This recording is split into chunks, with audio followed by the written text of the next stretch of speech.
Saudações, eu sou o Android e nesse vídeo eu vou fazer os filmes polêmicos. Lembrando que a playlist vai estar na descrição, chega de enrolação e vamos lá.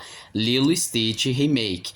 Houveram algumas polêmicas, como por exemplo o teaser trailer colocando que o Jumba e o Pickle, ao se transformarem em seres humanos para se disfarçar, o Pickle não vira uma mulher ou um travesti, na realidade vira um homem branco padrão, e aí isso incomodou muita gente porque o Pickle sempre foi aquele ícone gay ou de travesti, mas em geral não deu lá grandes reclamações. Mas com certeza essa versão de Lilo e Stitch tem como principais polêmicas os seus atores principais, pois no início o David deveria ser interpretado pelo Carriá Machado, mas porém encontraram alguns posts considerados racistas e para evitar mais dor de cabeça substituíram pelo K-pop Top. Mas assim, a atriz da Nani foi a mais atacada, pois consideraram que a atriz Sydney Elizabeth Apatow, mesmo sendo havaiana, era considerada branca demais para ser a Nani. Aí então o pessoal disse que isso era pagamento racial, essa não era a Nani, eles estavam sendo racistas. Só que o pessoal com um cunho bem mais à direita e que constantemente questiona a questão da mudança de gênero e etnia,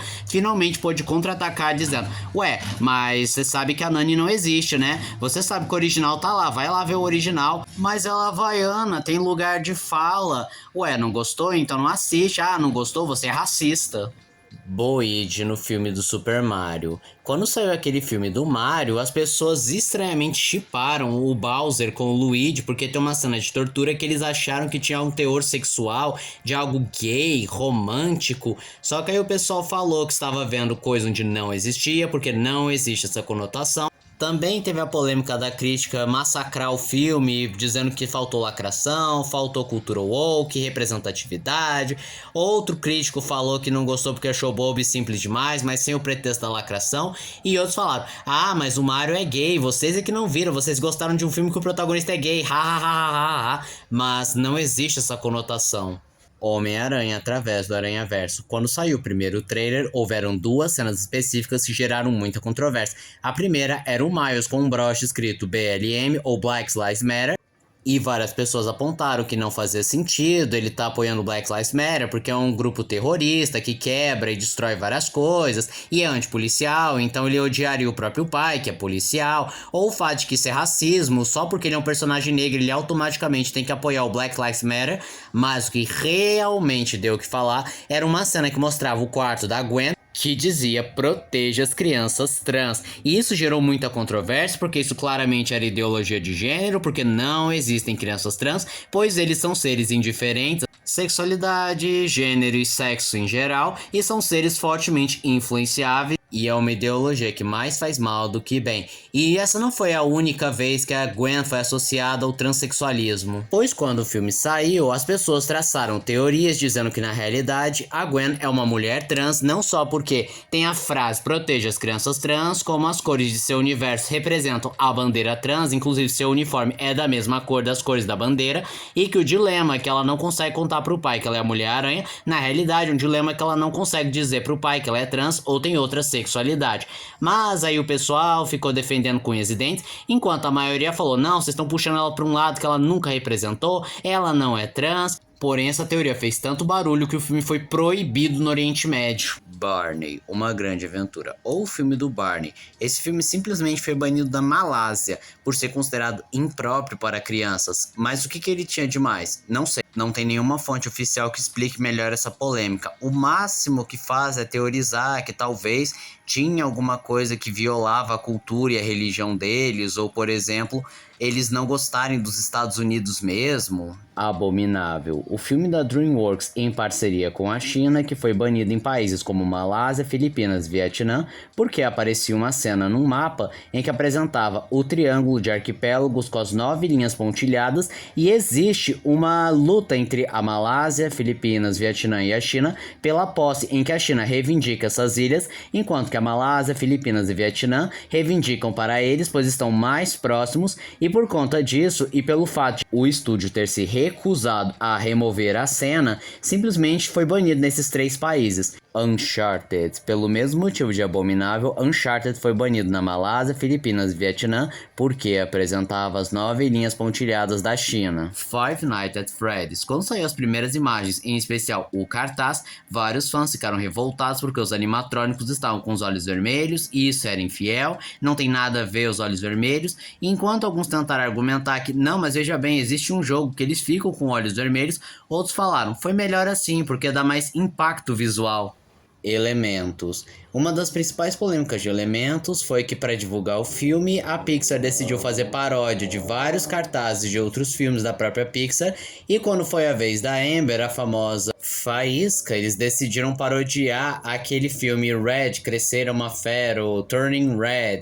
Aí colocaram Burning Red e uma mensagem que pode ser traduzida livremente como libere a sua chama. Só que quem não gostou desse cartaz foi o Canadá, que considerou que a Pixar estava tirando sarro das queimadas que estavam acontecendo naquela época e que devastou boa parte da fauna canadense, mas a Pixar pediu desculpas e outras pessoas alegaram que na realidade foi um erro de time, pois a Pixar nem sequer sabia que isso estava acontecendo no Canadá. Também vale citar um personagem água que é gênero fluido, que as pessoas simplesmente apontaram que isso claramente era cultura woke e que era desnecessário. O Exorcista, o Devoto, era para ser um revival do Exorcista, só que já o primeiro trailer irritou as pessoas porque não só dava a entender que não ia ser um exorcismo católico, como deu a entender que o exorcismo ia ser feito por alguém de religiosidade discutível, e as pessoas falaram, mas não existe essa história de exorcismo, de religiosidade não declarada, mas tem que ser coisa de padre, é mais uma vez desmerecendo o cristão em geral, e quando saiu o trailer foi exatamente o que aconteceu. Não só não existe uma ênfase tão grande no cristianismo, na realidade existe até uma depreciação, como também existe aquela infame cena que virou até meme dos vingadores religiosos juntando várias religiões para tentar exorcizar o demônio. Dublê de Resident Evil, Olivia Jackson era dublê da Mila Jovovich, que ela foi chamada para fazer uma cena que surgiu de última hora, em que ela tinha que pilotar uma moto e uma gruva subiria e gravaria ela por cima, só que a gruva não subiu e ela se chocou com tudo contra a mesma. Resultado, ela ficou com cicatrizes irreparáveis no rosto, ficou em coma por 2 semanas e perdeu seu braço esquerdo. E ela processou o estúdio por 3 razões. A primeira foi o corte de gás, que deveriam ter sido dedicados à segurança, mas não foi feito, a cena ter sido criada por improviso e não ter sido planejado, e o segundo foi as taxas de despesas que o seguro dela não cobriu. Resultado final, o júri deu vitória para a mesma e o estúdio foi obrigado a pagar todas as despesas e taxas. Casa do Medo, incidente em Ghostland. Taylor Hudson era uma das atrizes principais e tinha uma cena que ela precisava bater em um vidro e ela não estava batendo com a força necessária. O diretor ficou insistindo que ela batesse e depois dele muito insistir, ela primeiro perguntou se era seguro ela bater no vidro, ele garantiu que sim, o vidro não machucaria ela. Resultado, ela bateu com tudo e ele estilhaçou no corpo dela, causando desfiguração parcial de seu rosto e em certos momentos ela afirmava que quando estava sendo conduzida para o pronto-socorro, alguém estava segurando a sua pele com um guardanapo, e por conta desse incidente ela acabou processando o diretor e até hoje não foi revelado o resultado do processo. Brinquedo Assassino inspirou a morte de James Bulger. Os dois assassinos, John Venable e Robert Thompson, no dia 12 de fevereiro de 1993, sequestraram um garoto chamado James Bulger, de apenas 2 anos, separando da família e o levaram para uma estação ferroviária onde fizeram as maiores atrocidades em cima dele, envolvendo violência, abuso, exploração, tortura e quando finalmente o mataram, jogaram seu corpo contra a linha de trem. Eles acabaram sendo identificados e detidos, e o choque desse crime foi tão grande que eles tiveram que mexer na maioridade penal do Reino Unido e foram considerados os assassinos mais jovens da criminologia do Reino Unido atual.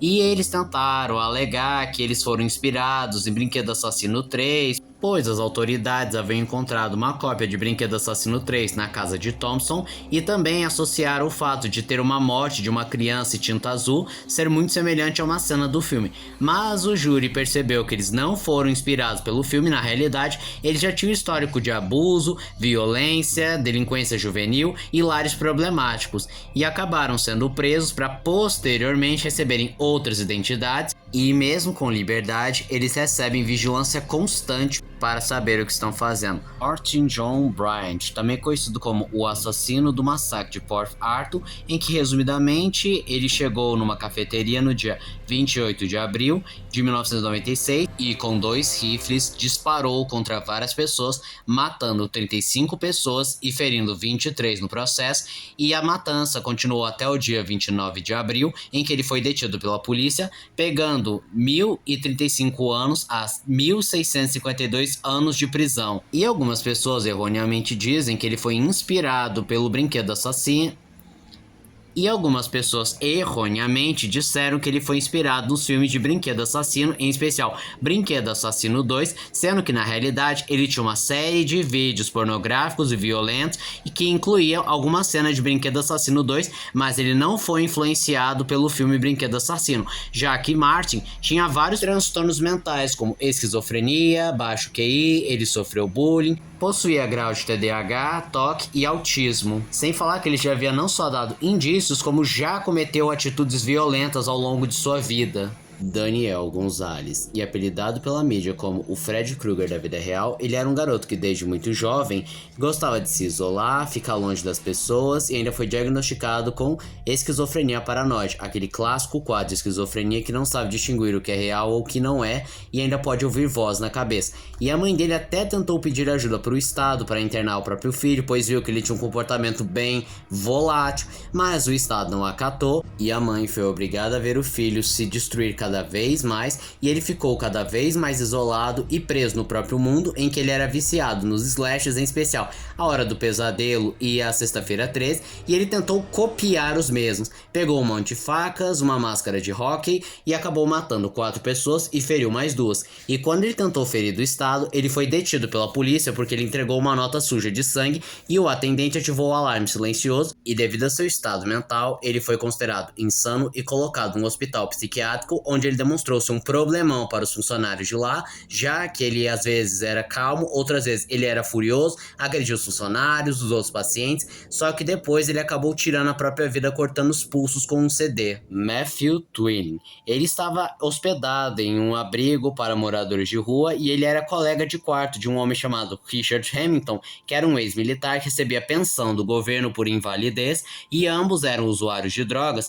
E então o Matthew viu a oportunidade de conseguir comprar drogas com a pensão do seu colega, e o que ele fez? Simplesmente, inspirado no Jigsaw, especialmente no filme Jogos Mortais 6, ele capturou o seu colega de quarto, o amarrou e o esfaqueou 17 vezes na cabeça, perna e pescoço, e depois ele teve a ideia de replicar uma cena em que o Jigsaw cortava a medula óssea de uma pessoa. E quando ele foi bem sucedido, não só o companheiro estava morto, como também ele foi até o banco sacar o dinheiro. E foi nesse exato momento que a polícia o interceptou. E então ele acabou sendo preso, mas mesmo depois de preso, ele não parava de atacar as pessoas. E isso aumentava cada vez mais a sua pena, a um ponto de que ele não pode exigir liberdade condicional até 2062. Tirin Jaradin. Ele era um caminhoneiro belga que em 2001 acabou cometendo um ato horrível. Ele era vizinho de uma menina chamada Alison e no dia 16 de novembro de 2001, que seria o aniversário de 16 anos da mesma, ele se declarou para a Alison e tentou se aproximar da mesma, só que ela o rejeitou. Furioso, ele apenas pediu para que ela esperasse em outro cômodo, pois haveria uma surpresa. E inspirado pelo filme Pânico, ele apareceu vestido de Ghostface, tapou a boca dela e lhe deu 30 facadas até ela cair morta. Depois, ele ligou para o pai e para um amigo de trabalho, confessou tudo, disse que foi influenciado pelo Pânico, ou melhor dizendo, Pânico deu uma ideia para que ele cometesse o crime, e quando a polícia chegou, ele não tentou se justificar, disse que já estava premeditado e acabou pegando prisão perpétua. Danny Howlin, também chamado de estuprador de Gainesville, desde muito novo ele era odiado pelo próprio pai e não demorou muito para que ele abandonasse a casa e fosse para a Força Aérea, só que acabou sendo demitido por ser instável mentalmente. Ele começou a fazer pequenos roubos e voltou a morar na casa dos pais, o que não foi bem visto porque os pais não gostavam dele, e numa briga que ele teve com o pai, ele pegou um rifle e atirou na cabeça de seu pai, mas ele sobreviveu. Só que o pior estava por vir, porque no ano de 1990, Christine Powers e Sonia Larson, 2 estudantes universitárias, foram encontradas mortas, nuas, em posições sugestivas, com marcas de esfaqueamento esfaqueamento, sinais de abuso sexual e que foram amarradas com fita cinza.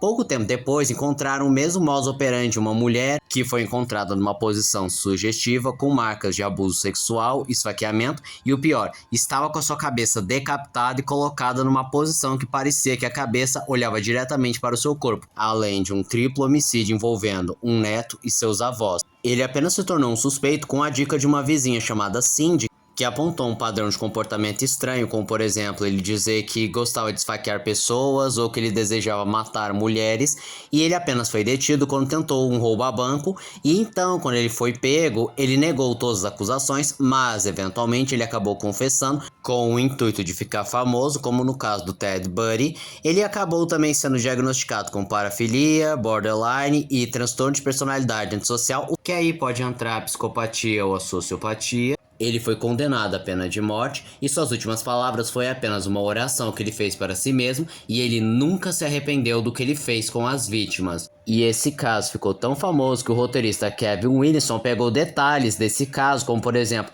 um assassino que usa uma faca de caça, roupas pretas, máscara e ataca adolescentes. Exatamente o que você está pensando, esse crime inspirou o filme Pânico. Palhaços Assassinos de 1989. A principal polêmica está em seu diretor, que é nada mais nada menos que Victor Salva, o mesmo diretor de Olhos Famintos, que simplesmente abusou do ator principal e de vários outros atores que eram menores de idade. E quando você assiste o filme, tem algumas coisas esquisitas, como por exemplo, muitas cenas de crianças seminuas, ou elas sem camisas, ou enquadramentos e posições que são consideradas homoeróticas, mas mesmo ele sendo detido por porte de pornografia infantil e por abuso de menores, ele acabou sendo solto e acabou continuando a sua carreira de diretor. Energia Pura, outro filme do Victor Salva, produzido pela Disney, que conta a história de um menino albino que é excluído, mas tem poderes psíquicos. Em especial, ele pode ler e transferir emoções para as pessoas. E acontece que existem várias coisas bizarras, como por exemplo, várias cenas homoeróticas ou do protagonista nu, ou algumas piadas de duplo sentido. O que é no mínimo peculiar se tratando de um filme produzido pela Disney com uma classificação indicativa para um público bem jovem, mas a cena que vale destaque é o encontro do professor com o personagem principal, em que ele diz que gosta de tocá-lo, com o protagonista respondendo que nunca foi tocado dessa forma. E mesmo que não seja o toque sexual e sim um toque literal, é impossível ignorar o duplo sentido. E quando eles transferem as sensações, o professor faz uma cara de êxtase, algo bem assim inapropriado.